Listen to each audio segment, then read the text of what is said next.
जिसको भी dry cough है और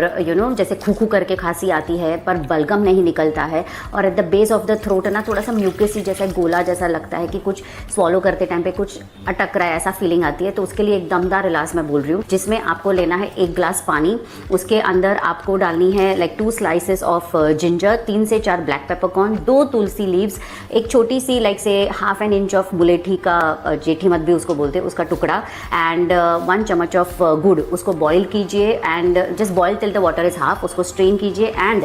चाय के जैसे उसको सिप सिप सिप पानी सिप सिप पीजिए और दिन में 2 से 3 बार कीजिए। Before even you start with your any commercial syrups, 1-2 दिन सिर्फ ये करके देखिए and then you let me no.